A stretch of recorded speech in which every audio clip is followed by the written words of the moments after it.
Bien, he titulado esta conferencia La más grande invitación. Y esta es una invitación que ha sido enviada a la humanidad desde que los grandes eventos en torno a la vida de Jesús acontecieron.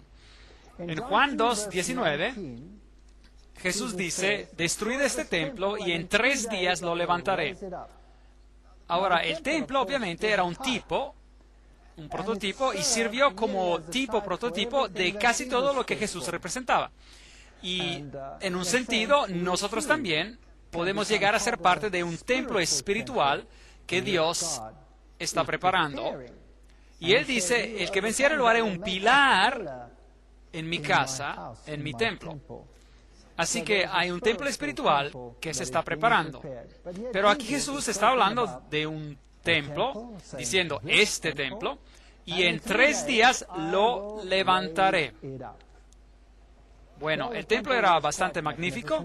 Aquí vemos una réplica de él que fue construido en miniatura, y encontrarán esta réplica en Jerusalén. Y los judíos le respondieron en Juan 2:20, dijeron luego los judíos, en 46 años fue este templo edificado, y tú en 3 días lo levantarás. Pero el versículo 21 nos dice de lo que se trataba. Pero él hablaba del templo de su cuerpo. Así que Jesús estaba prediciendo que él iba a morir y que en 3 días él resucitaría de los muertos. Ahora, los judíos utilizaban una forma de cómputo inclusivo, de modo que si murió antes de la puesta del sol el viernes, ese fue el primer día, el sábado reposó en la tumba, y el primer día de la semana él resucitó, y cualquier porción de un día se consideraba un día completo, de modo que esos fueron 3 días. Y él habló de su resurrección. Ahora, si va a Jerusalén, encontrará este sepulcro en un jardín donde algunos aseguran que es donde Jesús descansó, y parece ser muy probable que ese sea el lugar correcto. Y aquí hay un surco, una arboleda, y en esta arboleda debió haber habido una piedra gigante, una piedra plana gigante que pudo haber sido rodada para retirarla, y eso es más o menos lo que parecía. Es un lugar interesante, lo descubrieron mientras hacían unas excavaciones, y cuando se encontraron con esto, se sorprendieron, porque todo encaja tan bellamente en su lugar. En una de las primeras conferencias hablamos de donde Jesús caminó, y vimos algunos datos interesantes en relación a este mismo lugar. El versículo 22 dice en Juan 2, por tanto, cuando resucitó de los muertos, sus discípulos se acordaron que había dicho esto, y creyeron en la Escritura y en la palabra que Jesús había dicho. Juan 2:22. Ahora, ¿a qué escrituras se estaban refiriendo? Obviamente, las únicas escrituras que tenían entonces eran el Antiguo Testamento. Y por lo que se refiere al Antiguo Testamento, al libro de Isaías, donde hay una maravillosa historia sobre el Mesías y sobre la forma en que sufriría y moriría, y el hecho de que sería crucificado entre criminales. Y tenían que ser textos como estos a los cuales ellos pensaron. Juan 2:22. Primera de Corintios 15, 14, 17 y 18, esos versículos, toma esta resurrección y nos dice cuál es su importancia. Y si Cristo no resucitó, vana es entonces nuestra predicación.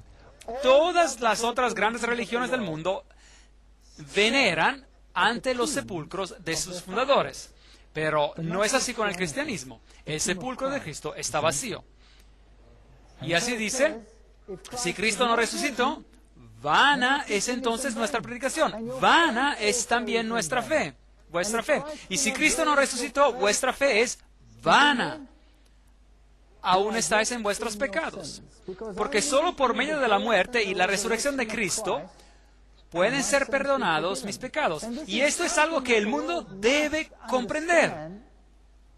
Porque existe este movimiento hoy para que todas las religiones se unan como si estuvieran en el mismo nivel una con otra.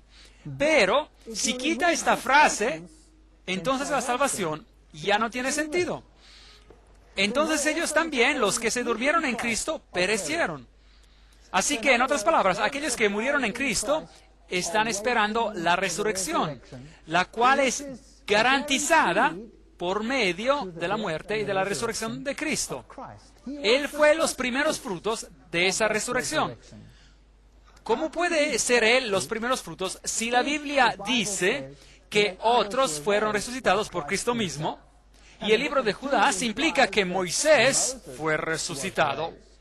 La verdad es que hay personas en el cielo que nunca murieron, como Elías o como Enoc, y que de ellos, si Cristo es los primeros frutos, había la ofrenda mecida y Cristo, los primeros frutos, resucitó junto con los que salieron de los sepulcros que fueron abiertos y un número de personas fueron resucitadas de entre los muertos en la resurrección de Cristo. ¿Qué hay de todos ellos? Cristo es el garante.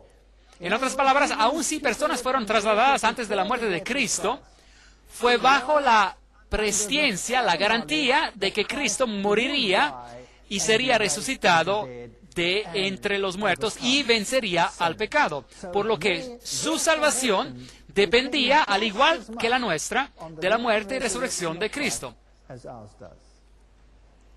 A este Jesús, entregado por el determinado consejo y anticipado conocimiento de Dios, ¿ve la presencia? Dios sabía que iba a tener éxito.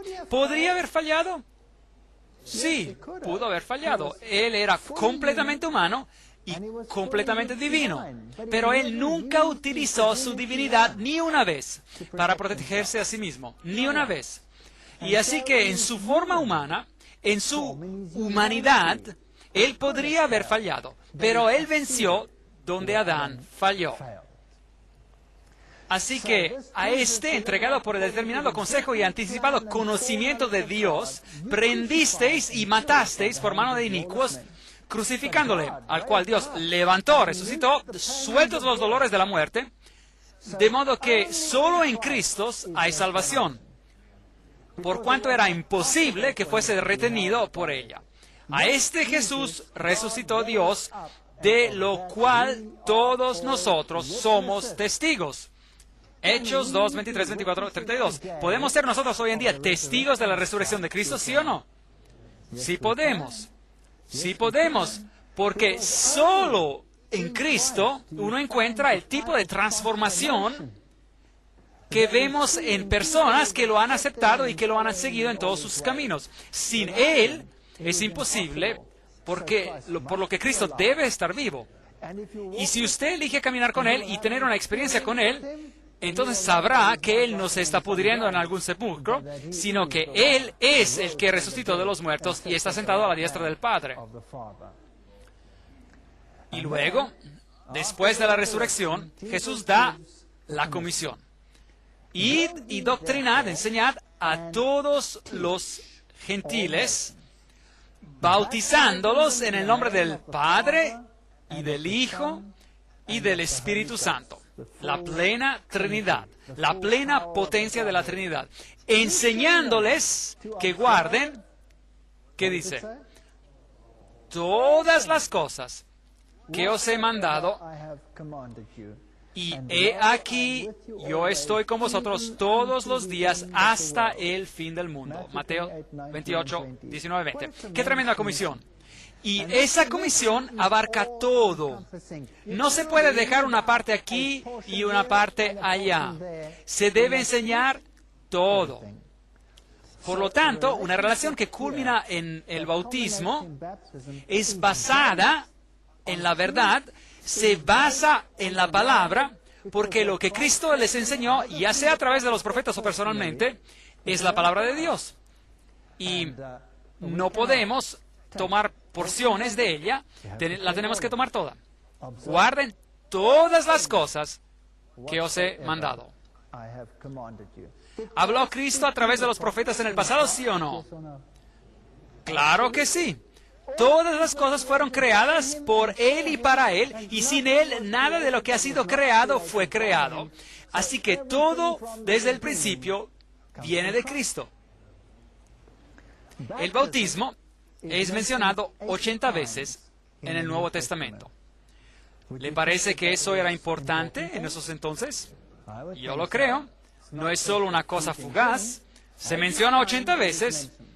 Juan 3:23 dice, Juan bautizaba también en Enón, hablando acerca de Juan el Bautista, junto a Salim, que es otro nombre para Jerusalén, porque había allí muchas aguas. Entonces, para bautizar se necesita un poco de agua o una buena cantidad de agua. Se necesita una buena cantidad de agua. Juan 3:23. Por lo tanto, ¿qué significa ser bautizado? La palabra griega es baptizo, que significa bañar, sumergir o hundir bajo el agua. Y debe haber un significado específico también, porque Dios no hace nada al azar. Todo lo que Dios hace y dice tiene un sentido, tiene un profundo significado espiritual. Dios no es un Dios que dice así es y ya. Así que bautizar significa sumergir bajo el agua, y este es el río Jordán, y aquí es donde Juan el Bautista bautizó porque había mucha agua allí. Mateo 3, 5, 6 dice, y salía a él Jerusalén y toda Judea y toda la provincia de alrededor del Jordán, y eran bautizados por él en el Jordán, confesando sus pecados. Ahora, ¿qué es el pecado? Hemos aprendido acerca de esto. ¿Qué era eso? La transgresión de la ley. Así que la gente que no vivía en armonía con Dios, venían aquí, confesaban sus pecados, y el bautismo era un símbolo del lavamiento del pecado. Y venían y razonaban, y Juan el Bautista hablaba palabras indecisas o palabras claras y cortantes. Palabras claras y cortantes. Y luego eventualmente Jesús mismo vino a Juan el Bautista, y Juan el Bautista sabía que Jesús era el Mesías. Y le dijo a Jesús, yo no te voy a bautizar, tú debes bautizarme a mí, yo no soy digno de desatar o atar la correa de tus zapatos. Y Jesús dijo, deja ahora, porque así nos conviene cumplir toda justicia. Entonces Juan le dejó. Ahora tenemos una pregunta aquí. Si el bautismo es un símbolo de lavar los pecados, por lo menos es uno de los símbolos, ¿era necesario que Jesús se bautizara? ¿Cometió él algún pecado? No. Él dice, el diablo viene y tiene ¿cuánto de mí? Nada, nada, ni un pecado. Jesús fue el Hijo de Dios totalmente sin pecado y mancha. ¿Por qué era entonces necesario que se cumpliera toda justicia y que Jesús también se sometiera a la ceremonia del bautismo. Porque Jesús no es solo nuestro Salvador, no es solo nuestro Dios, Él es también nuestro ejemplo. Así que Jesús pone el ejemplo y se dice en la Biblia que si usted sigue a Cristo debería caminar así como Él caminó.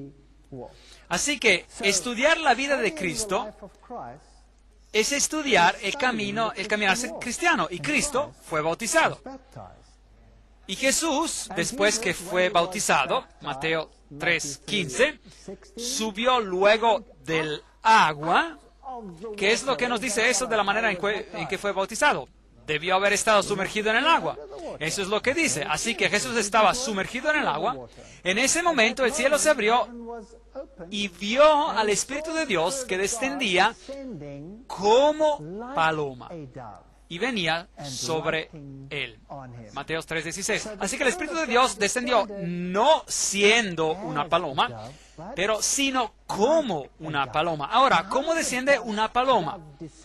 Suavemente, suavemente. Y hubo una voz de los cielos que decía, este es mi Hijo amado, o que yo amo, como dice la Nueva Versión Internacional en inglés, en quien tengo complacencia. Mateos 3:16, 17. Cuando alguien es bautizado, ese mismo privilegio le pertenece. Cuando se sumerge, lo mismo le ocurre. El Espíritu Santo desciende como una paloma. Y Dios dice, este es mi Hijo o hija amada, en la cual tengo contentamiento. De manera que la paloma no necesariamente significa literalmente a una paloma, pero los atributos de una paloma son lo que encontraremos en la función del Espíritu Santo. Eso es algo que vale la pena estudiar. Dios ungió con el Espíritu Santo y con poder a Jesús de Nazaret. Hechos 10:38. Ahora, la palabra poder allí implica los medios, el mecanismo, los instrumentos, por así decir, para decirlo simple y sin rodeos, para hacer todo lo que Él iba a hacer. Porque Él, siendo completamente humano, y sin embargo completamente divino, no iba a utilizar su divinidad para su propio beneficio. Y en todas las cosas Él fue tentado al igual que nosotros, por lo que Él recurrió al mismo poder al cual nosotros podemos recurrir, el cual anduvo haciendo bienes y sanando a todos los oprimidos del diablo, porque Dios era con Él. Hechos 10:38. De manera que el poder del Espíritu Santo, en el poder del Espíritu Santo, Él salió haciendo el bien y predicando el Evangelio de la salvación en Él por los siguientes 3 años y medio. Ahora, los fariseos habían oído que Jesús hizo y bautizó a más discípulos que Juan. De manera que Juan el Bautista no era el único que estaba bautizando. Y de hecho dice, Jesús mismo no bautizaba, sino sus discípulos. Pero los discípulos bautizaron a la gente según lo que Juan hacía. Ahora, nos planteamos otra vez la pregunta, ¿por qué es que Jesús no bautizó? Porque Él es el que está tipificado en el bautismo. Él es puesto como un ejemplo, pero sus discípulos fueron los que bautizaron después. Juan 4:1-2. Ahora, otra cosa que es interesante sobre el bautismo y el tipo de preguntas que se plantean alrededor del bautismo, porque hoy en día se cree que todo lo que tiene uno que hacer es simplemente decir, aquí estoy listo, y uno viene bautizado y básicamente Cristo pagó por todo y podemos vivir como antes. Pero Jesús colocó a la gente bajo la gracia y luego los llamó a la obediencia. ¿Recuerdan eso? Lo mencionamos anteriormente. El caso clásico fue María Magdalena. Tampoco yo te condeno, siendo puesta bajo la gracia, vete y no peques más, siendo colocada nuevamente en obediencia hacia la ley. Ahora, en este caso en particular había este alto funcionario Él era el tesorero de una reina, era un eunuco, era probablemente un hombre negro, probablemente, y él viajaba por el desierto, había ido a Jerusalén, por lo que él era judío, era un judío devoto, y él estaba leyendo la Biblia cuando Felipe fue enviado a él. Hechos 8, 26, 28. Empero el ángel del Señor habló a Felipe diciendo: levántate y ve hacia el mediodía al camino que desciende de Jerusalén a Gaza, el cual es desierto. Entonces él se levantó y fue. Así Dios habla, hazlo. Y aquí un etíope eunuco de gran autoridad, en virtud de Candace, reina de los etíopes, que tenía el cargo de todos sus tesoros. De manera que él era el ministro de finanzas. Eso es lo que él era. Pero él era un judío, porque él había venido a Jerusalén para adorar. Era la Pascua. Y había venido a adorar en ese día en particular. Estaba él, por lo tanto, familiarizado con los derechos y las leyes y los juicios del sistema judío. ¿Sí o no? Sí. Y era un judío devoto que había venido para adorar. De manera que conocía todo sobre el Antiguo Testamento. ¿Creen que conocía los 10 mandamientos? Por supuesto. Conocía los 10 mandamientos y vino para adorar. Y se volvía sentado en su carro y leyendo el profeta Isaías, Hechos 8, 26, 28. Y así Felipe llega hasta él, es invitado a subir al carro y se sienta con él y habla con él y le dice: ¿qué lees? Y él dice: estoy leyendo el profeta Isaías. Y él le dice: ¿entiendes lo que estás leyendo? Y él lee un pasaje de la Escritura que habla sobre el Cordero que fue llevado ante sus trasquiladores y no abrió su boca y fue llevado al matadero. Y Felipe le preguntó: ¿sabe de lo que se trata? Y curiosamente el eunuco dice: ¿cómo puedo al menos que alguien me lo explique? Es fascinante. Dios opera así. Trabaja a través de las personas e informa a las personas de la verdad por medio de su pueblo. Y aquí estaba un devoto judío que estaba estudiando el libro de Isaías y estaba buscando para encontrar una respuesta, y Felipe estuvo allí para darle esa respuesta. Felipe corrió enseguida a él y lo escuchó leer el profeta Isaías y dijo: ¿entiendes lo que lees? Y él dijo: ¿y cómo podré si alguno no me enseñare? Diversas traducciones dicen: si nadie me lo explica, nueva versión internacional, por ejemplo. Y rogó a Felipe que subiese y se sentara con él. El pasaje de la Escritura que leía era este: como oveja a la muerte fue llevado, y como cordero mudo delante del que lo trasquila, así no abrió su boca. Y así Felipe se lo explicó. ¿Qué era lo que le faltaba a este judío? Tenía la ley, tenía la Torá, sabía lo que era ser obediente y seguir los preceptos de Dios, pero ¿qué era lo que él no sabía? No sabía quién era el Mesías. Y así que Jesús fue presentado a él por Felipe. Y cuando se dio cuenta de eso, cuando se dio cuenta que este cordero era el que había sido sacrificado, que era el Cordero de Dios que quita el pecado del mundo, es allí cuando él le dijo a Felipe. Y yendo por el camino, llegaron a cierta agua y dijo el eunuco: aquí hay agua. ¿Qué impide que yo sea bautizado? Y mandó parar el carro. Él conocía la ley, conocía la Torá, y ahora había encontrado el tesoro del cielo. Encontró a Jesucristo, el Salvador. Y es por eso que él dice: ¿qué impide que yo sea bautizado. Ahora, toda esta sección en el libro de los Hechos está escrita en una estructura de quiasmo, lo que significa pregunta, respuesta, pregunta, respuesta, pregunta, respuesta.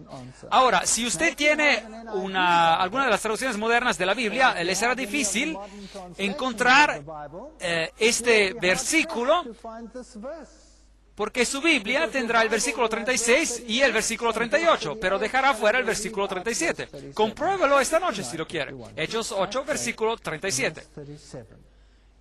Y Felipe dijo, la pregunta fue, ¿qué impide que yo sea bautizado? Y Felipe dijo, si crees de todo corazón, bien puedes. Bien puedes. Respuesta muy importante.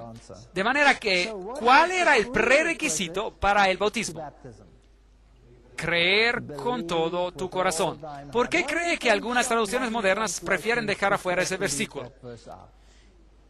Y también dicen en el margen que no estaba en el texto original, pero la estructura del quiasmo, que es pregunta, respuesta, pregunta, respuesta, pregunta, respuesta, sería destruida si se dejara ese texto afuera. De manera que ese texto, tal como está en la Reina Valera o en algunas buenas traducciones, debería estar allí. Y dice, si crees de todo corazón, bien puedes. Bien puedes. Y respondiendo, dijo, creo que Jesucristo es el Hijo de Dios.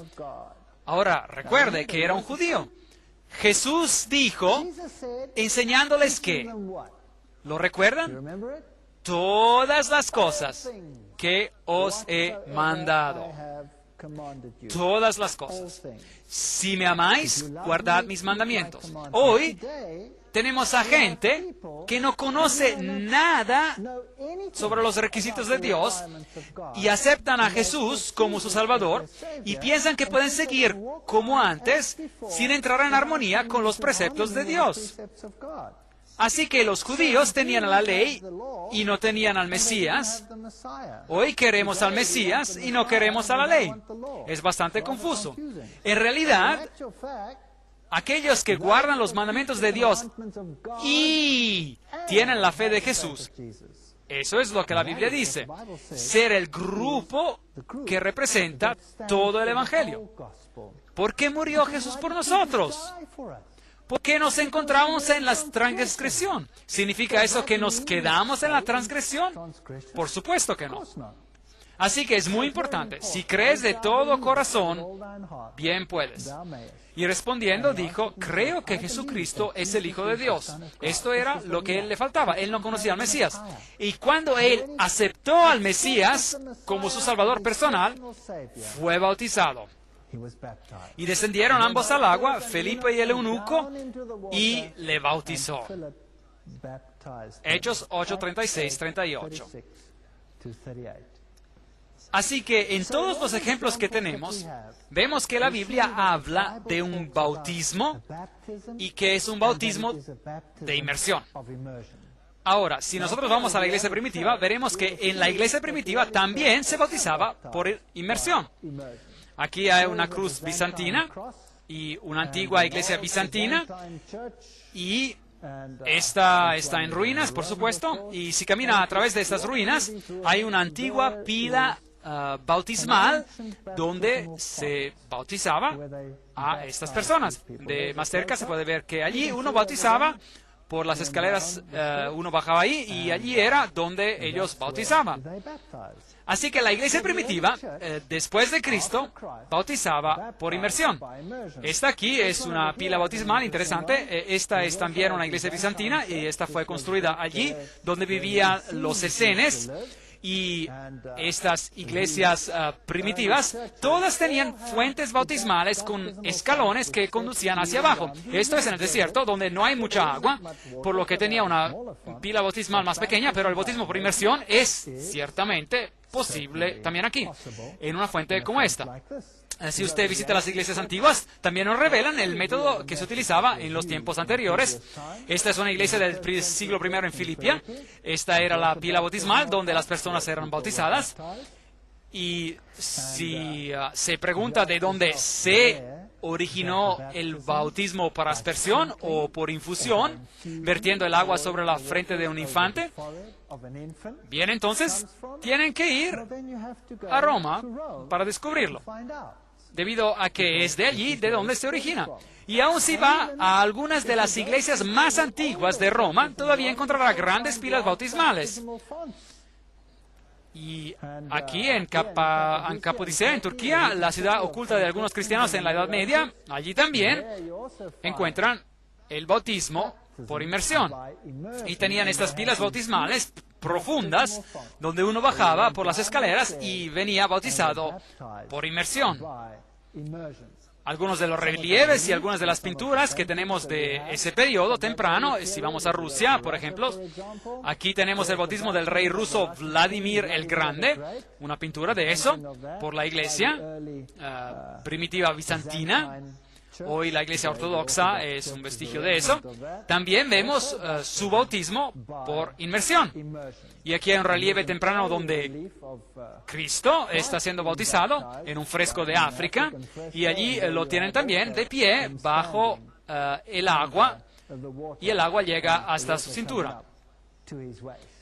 Así que, ¿de dónde sale este bautismo infantil? Si la Biblia habla sobre el bautismo por inmersión. Y si la Biblia dice, si crees de todo corazón, bien puedes. ¿Puede un niño creer con todo su corazón? ¿Puede un infante tomar una decisión, sí o no? ¿Quién toma la decisión por el niño? Los padres hacen la decisión por el niño. Y el niño, que no puede tomar una decisión aún, que no tiene la capacidad de comprender, viene cubierto por los padres. El Nuevo Testamento dice, Pablo dice, que si usted tiene un matrimonio, y cuando solo una de las personas en este matrimonio está en Cristo, entonces el marido es santificado por la fe de la esposa, o la esposa es santificada por el esposo, y demás, que dice, vuestros hijos serían inmundos. 1 Corintios 7:14, texto fascinante. En otras palabras, cuando vemos a los bebés y a los niños pequeños, la responsabilidad de su conducción y su crecimiento y de su capacidad final para tomar una decisión por sí mismos, esta responsabilidad cae sobre los padres. Y Jesús, ¿qué hizo Él con los pequeños? Los bendijo. Él dijo, dejad a los niños venir a mí y no se lo impidáis. Y Él los bendijo. Y reprendió a los discípulos cuando trataron de impedir que los niños vinieran a Él. Pero este bautismo infantil no es bíblico. Viene de un rito antiguo, viene de Babilonia. Porque los niños eran dedicados por medio de ese sistema en la antigüedad. Incluso tomaban niños en algunos ritos y sumergían a todo el niño, pero a la mayoría solo le hacían una infusión o lo aspergían. En el sexto siglo después de Cristo tenemos la introducción del bautismo infantil.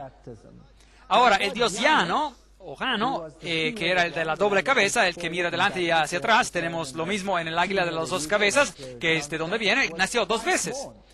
El agua bendita era usada para los bautismos y se creaba tomando una antorcha del altar y sumergiéndola en el agua, que después se convertía en agua bendita. Y hoy es el mismo tipo de cosas. Toman a una vela en algunos ritos desde el altar y la sumergen en el agua, y simboliza el dios Sol sumergiéndose en las aguas de la matriz para renacer como Horus, el Salvador. Así es que es de allí de donde proviene este ritual y de donde proviene el agua bendita. La siguiente maldición fue pronunciada sobre los desertores de la Iglesia Católica, que el Hijo que sufrió por nosotros lo maldiga. que el Espíritu Santo que sufrió por nosotros en el bautismo lo maldiga. Sea maldito aquel que dice que los adultos deben de ser bautizados. Ese es el libro History of Romanism, la historia del romanismo, página 510. Así que Roma introdujo el bautismo infantil para entrar en armonía con los antiguos ritos paganos.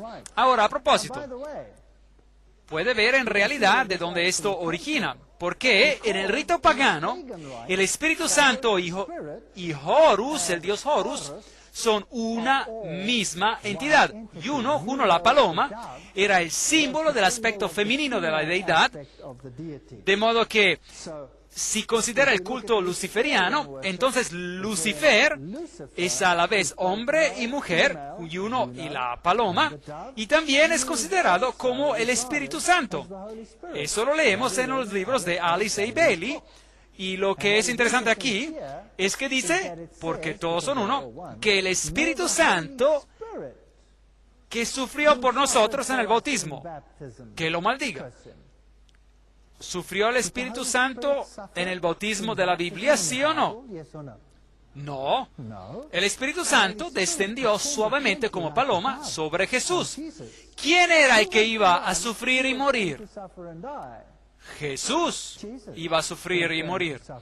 Y ciertamente el bautismo que tuvo lugar no refleja este bautismo, pero refleja el sumergimiento y la muerte del Dios Sol, pero no de Jesucristo. Así que la maldición del catolicismo romano, con la que uno está maldito, si usted representa el bautismo de adultos, nos dice de dónde viene. El cardenal James Gibbons, La fe de nuestros padres, respondió a esta pregunta. Por varios siglos, después del establecimiento del cristianismo, el bautismo fue conferido por inmersión. De manera que Roma lo admite, que la inmersión total era la forma en que el bautismo tomaba lugar. Pero desde el siglo XII, la práctica del bautismo por infusión, eso es derramar el agua sobre la frente, ha prevalecido en la Iglesia Católica, ya que esta manera es llevada a cabo con menos inconvenientes que el bautismo por inmersión. ¿Tiene eso sentido? Esto no tiene sentido para nada. Juan 3:3 dice, de cierto te digo, que el que no naciere de nuevo no puede ver al reino de Dios. Así que este nacer de nuevo representa una muerte y una resurrección. Y el bautismo representa esa muerte y esa resurrección, la que nosotros experimentamos en Cristo. No fue sino hasta el concilio de Ravenna, en el 1311 después de Cristo, que el rociar y el derramar agua fueron oficialmente aceptados como teniendo una validez al igual de la inmersión en el rito del bautismo. Así que los ritos paganos fueron introducidos suavemente, y hoy en día allí están arraigados, y si no los sigue, entonces usted está bajo maldición.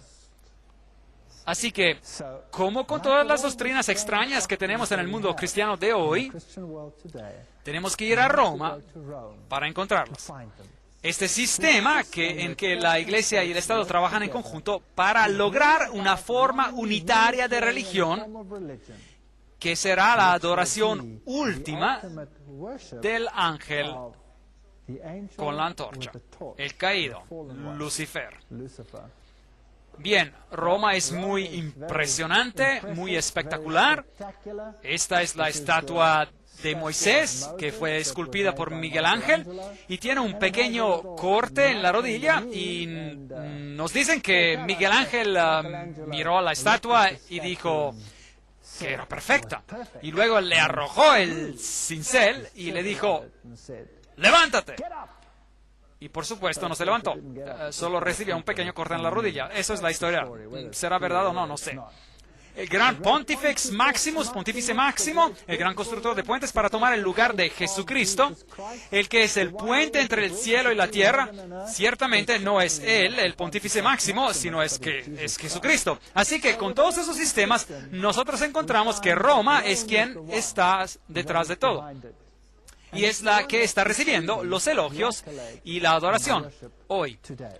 Se afirma que el bautismo infantil trae al niño a la familia de Dios. Y luego ellos afirman que este es el nuevo pacto que cubre a toda la familia. El bautismo es una consecuencia de la aceptación de Jesucristo como su Salvador personal, de haber aprendido todos los preceptos de Cristo, de haberlos aceptados y de estar conscientes de que somos pecadores viviendo en transgresión a la ley de Dios y que nuestra única esperanza es que esta mancha sea lavada en la sangre del Cordero y luego de caminar en armonía con Cristo en su poder por medio de Él. De eso es lo que se trata. Y los niños simplemente no pueden hacer eso. He aquí una fuente infantil que encontrarán en el Vaticano. No hay espacio para inmersión allí. La Biblia dice en Efesios 4:5, un Señor, una fe, un bautismo. ¿Cuántos bautismos tenemos allá en el mundo? Muchos diferentes ritos de bautismo. Algunos bautizan por inmersión. Por ejemplo, los bautistas, bautizan por inmersión. Otros practican el bautismo infantil, rociando. Otros practican el bautismo infantil por infusión. Otros no practican bautismo con agua, pero afirman solo un bautismo espiritual. Algunos practican el bautismo por inmersión sumergiéndose una vez. Otros practican el bautismo por inmersión sumergiéndose 3 veces en el nombre del Padre, del Hijo y del Espíritu Santo. Y algunos practican el bautismo por inmersión 7 veces. ¿Cuál de esos está en lo correcto? La Biblia dice, hay un Señor, una fe, un bautismo. Seguro, tendría que ser muy simple resolver el problema. Uno tiene que ir a la fuente de referencia. ¿No es eso correcto? ¿Y cuál es la fuente de referencia? La Biblia. Entonces, ¿por qué la gente no toma la norma de la Biblia, sigue los dictados de la Biblia, y entonces alcanzaremos a tener un solo bautismo? ¿Correcto? ¿Cuántas veces dice que Jesús fue sumergido bajo el agua? Una vez. ¿Dice en algún lado que el eunuco se sumergió un par de veces? ¿Sí o no? No. Así que debería ser posible tener solo un rito. De hecho, cualquier doctrina en la Biblia tendría que ser discernida siguiendo el mismo método. Si una iglesia dice que esta es la manera y otra dice que esta es la manera y otra dice no, esa es así la manera, y las iglesias se están dividiendo todo el tiempo sobre esos asuntos, seguramente que deberíamos de poder ir a la palabra de Dios y decir, bueno, eso es lo que la palabra dice, hagámoslo de esa manera. Y si puede encontrar una iglesia que dice, esto es lo que la palabra dice, hagámoslo en cada uno de los aspectos, bueno, entonces tendrá un Señor, una fe, un bautismo. Pero desafortunadamente no vivimos en un mundo así. Entonces echemos un vistazo al simbolismo del bautismo para que podamos ver lo que realmente implica. Primera de Pedro 3:21. Y esta agua simboliza el bautismo. Ahora nos salva, no quitando las inmundicias de la carne, sino con la aspiración de una buena conciencia hacia Dios. Nos salva por la resurrección de Jesucristo. Así que cuando usted es bautizado, ¿qué está usted conmemorando? La resurrección de Cristo. Ahora, el mundo cristiano dice, recuerda la resurrección de Cristo haciendo ¿qué? ¿Observando qué? Observando el domingo. ¿Eso no es bíblico? Eso no es bíblico. Usted conmemora la resurrección de Jesucristo mediante la participación en el bautismo. ¿Y saben qué? La Biblia nos dice algo interesante. Nos dice, uno es bautizado, resucita y es bautizado en Cristo. Instituyó Jesús también un mini bautismo para recordarnos de este evento. Sí, Él introdujo el lavado de los pies. Y Él dijo, haced esto todas las veces que hacéis esto, hacedlo en memoria de mí. Haced lo que os dijo. Bienaventurados seréis si las hiciereis, estas cosas. El lavado de los pies es un mini bautismo que nos recuerda del lavado del bautismo, del renacimiento que tuvimos. En un sentido, usted va por la vida y recoge un poco de polvo por aquí y un poco de polvo por allá, y en el solemne rito de la comunión, cuando usted participa en el cuerpo y en la sangre de Cristo, entonces el lavado de pies forma parte de ello. Y la Biblia dice claramente que tenemos que hacer esto. Bendito, bienaventurados seréis si las hiciereis. Muy pocos lo hacen ahora ya. De cierto te digo que el que no naciere de agua y del Espíritu no puede entrar en el reino de Dios. Juan 3:5. ¿Estará el hombre en la cruz? El ladrón. ¿Estará él en el cielo un día, sí o no? Sí. ¿Fue el bautizado? No. Entonces, ¿cómo puede este texto ser verdad? Ven, si tú no tienes una oportunidad de hacerlo, Dios juzgará la intención del corazón. Y al que sabe hacer lo bueno, dice la Biblia, y no lo hace, le es pecado. Santiago 4:17. Dios pasa por alto los tiempos de ignorancia, pero debemos de tomar todas esas cosas en cuenta. De cierto te digo que el que no naciere de agua, si tiene la capacidad y sabe, debe nacer de agua y del Espíritu. Sin el Espíritu no tiene sentido. No puede entrar en el reino de Dios. Eso es algo muy serio. Juan 3:5. Por lo tanto, si leemos sobre lo que ocurrió en la iglesia temprana, cuando esas conversiones comenzaron a tomar lugar, ellos se quedaron conmovidos profundamente por las palabras de los discípulos después de que habían crucificado a Cristo, y dijeron, hermanos, ¿qué haremos? Y Pedro les dijo, arrepentíos. ¿Qué significa eso? Dar la vuelta. Uno iba en esa dirección y ahora va hacia la dirección opuesta.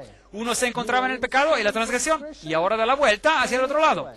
Y bautícese cada uno de vosotros en el nombre de Jesucristo. Hechos 2, 37, 38. En otras palabras, la cuestión en juego es que Jesús era el Mesías al que habían crucificado. Ellos quebrantaron la ley crucificando a Cristo porque dice, no matarás, no asesinarás, y ellos lo hicieron. De manera que tuvieron que arrepentirse, tuvieron que aceptar a Jesucristo como a su Salvador personal y tuvieron que ser bautizados. Hechos 2, 38, 39. Arrepentíos y bautícese cada uno de vosotros en el nombre de Jesucristo para perdón de los pecados. Y recibiréis el don del Espíritu Santo, porque para vosotros es la promesa, y para vuestros hijos, y para todos los que están lejos, para cuantos el Señor nuestro Dios llamare. Ahora, algunos alegan que este texto dice, está bien bautizar a los niños pequeños. ¿No es eso lo que dice? Dice que cuando uno acepta a Cristo, entonces uno será bendecido, de acuerdo al Antiguo Testamento, por miles de generaciones. Dios actúa según la decisión de uno, y uno le da a Dios el derecho de interceder en su propia vida y de protegerlo. Y recibiréis el don del Espíritu Santo, de manera que cuando uno es bautizado, es dotado con un don especial. Antes de eso, uno puede recibir impresiones por parte del Espíritu Santo, uno puede ser conducido por el Espíritu Santo, pero ahora, en su bautismo, uno recibe el don del Espíritu Santo. Y esta promesa es para vosotros y para vuestros hijos, porque los hijos están cubiertos por la decisión y la fe de uno.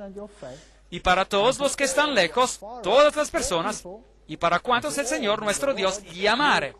Así que va para todos los tiempos. Primera de Samuel 15:22 dice, el obedecer es mejor que los sacrificios. Así que si Dios dice esto, y si Dios dice que uno tendría que arrepentirse y ser bautizado, entonces eso es lo correcto de hacer.